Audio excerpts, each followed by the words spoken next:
जैसा हम सब जानते हैं, इंडिया में डुअल गवर्नमेंट सिस्टम है, state government and central government. Central government में जिस तरह से सेंट्रल गवर्नमेंट के हेड प्राइम मिनिस्टर होते हैं, उसी तरह से स्टेट गवर्नमेंट में चीफ मिनिस्टर स्टेट गवर्नमेंट के हेड होते हैं।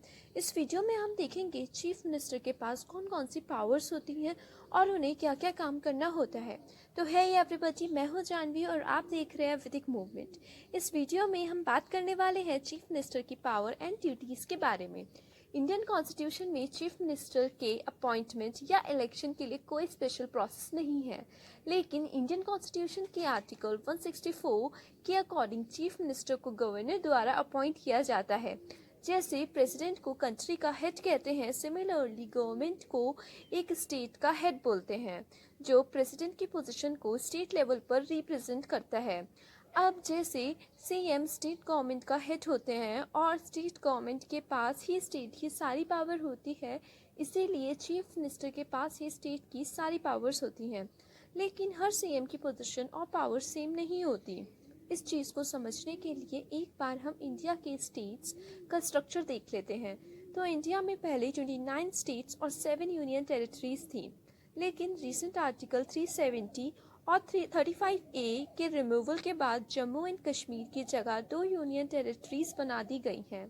एक का नाम है जम्मू एंड कश्मीर और दूसरी का है लद्दाख। तो करंटली इंडिया में 28 स्टेट्स एंड 9 यूनियन टेरिटरीज हैं। तो हर एक स्टेट में चीफ मिनिस्टर होता है, लेकिन इन यूनियन टेरिटरीज में से सिर्फ 3 यूनियन टेरिटरीज ही ऐसी हैं जिनमें सीएम हो सकते हैं। पहली है हमारी दिल्ली, जो हमारी कैपिटल है, दूसरी है हमारी पुडुचेरी और तीसरा है जम्मू एंड कश्मीर। अब इन यूनियन टेरिटरीज के चीफ मिनिस्टर के पास जो पावर्स होती हैं वो लिमिटेड होती हैं as compare to its chief minister. जैसे police, land, public order etcetera etcetera जैसे कुछ पावर्स इनको नहीं मिलती हैं। ये सेंट्रल गवर्नमेंट द्वारा कंट्रोल करी जाती हैं। तो आइए अब बात करते हैं एक स्टेट के चीफ मिनिस्टर के पास कौन कौन सी पावर्स होती हैं और उनकी क्या क्या ड्यूटीज़ होती हैं। तो चीफ मिनिस्टर के पास मेनली ये पावर्स होती हैं: executive powers, legislative powers, appointment powers and other powers. तो आते हैं एग्जीक्यूटिव पावर पर। सेंटर की तरह स्टेट की भी 3 ऑर्गन्स होते हैं: legislative, executive and judiciary. And यहाँ भी काउंसिल ऑफ मिनिस्टर्स होते हैं, जो एग्जीक्यूटिव में सबसे ऊपर आते हैं। Chief minister council of minister के हेड होते हैं। अब अकॉर्डिंग टू द कॉन्स्टिट्यूशन किसी काउंसिल ऑफ मिनिस्टर की अपॉइंटमेंट उस स्टेट के गवर्नर द्वारा करी जाती है, लेकिन गवर्नर सिर्फ उसी को अपॉइंट कर सकता है जिसे चीफ मिनिस्टर रिकमेंड करे। तो बेसिकली चीफ मिनिस्टर को अपने अकॉर्डिंग काउंसिल ऑफ मिनिस्टर चुनने की पावर होती है। अब हेड होने की वजह से सीएम का काउंसिल ऑफ मिनिस्टर पर पूरा कंट्रोल होता है। जैसे वो किसी भी मिनिस्टर को कोई भी मिनिस्ट्री दे सकते हैं, जैसे health ministry, education ministry, finance ministry etcetera etcetera दे सकते हैं, और उसे बाद में इंटरचेंज भी कर सकते हैं। और सिर्फ इतना ही नहीं, मान लो चीफ मिनिस्टर को फ्यूचर में कोई मिनिस्टर पसंद नहीं आता है या उनमें मतभेद हो जाता है, यानी डिफरेंस ऑफ ओपिनियन हो जाता है, तो सीएम के पास पावर होती है, वो मिनिस्टर को रिजाइन करने के लिए भी बोल सकता है या गवर्नर को डायरेक्टली उस मिनिस्टर को डिसमिस करने के लिए बोल सकते हैं। सीएम सभी मिनिस्टर की एक्टिविटीज़ को गाइड, कंट्रोल और कोऑर्डिनेट करते हैं, और वो उनके डिसीजन को भी इन्फ्लुएंस कर सकते हैं। सीएम का डिसीजन फाइनल डिसीजन माना जाता है। अगर किसी भी कारण सीएम को रिजाइन करना पड़ता है तो council of minister automatically dissolve हो जाते हैं। हमारी सेकंड पावर है लेजिस्लेटिव पावर। अब उस पर आते हैं। सीएम विधानसभा में हाउस के लीडर होते हैं। सीएम गवर्नर को स्टेट लेजिस्लेटिव के कोई भी सेशन स्टार्ट या एंड करने के लिए एडवाइस कर सकते हैं।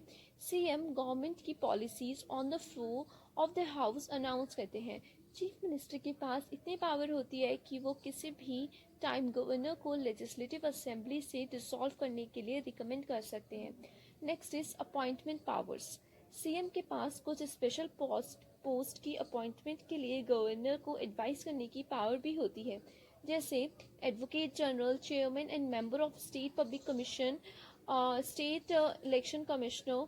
इसके अलावा कुछ और पावर्स भी होती हैं, जैसे chief minister state planning board के चेयरमैन होते हैं। स्टेट द्वारा जो भी सर्विसेज लोगों को प्रोवाइड करी जाती हैं, चीफ मिनिस्टर उनके भी हेड होते हैं। Chief minister, inter state council and national development council, जो दोनों प्राइम मिनिस्टर द्वारा हेड की जाती हैं, उसके भी मेंबर होते हैं। तो ये होती हैं चीफ मिनिस्टर्स यानी मुख्यमंत्री की powers.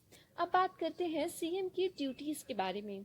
Chief minister state government के चीफ स्पोक पर्सन होते हैं।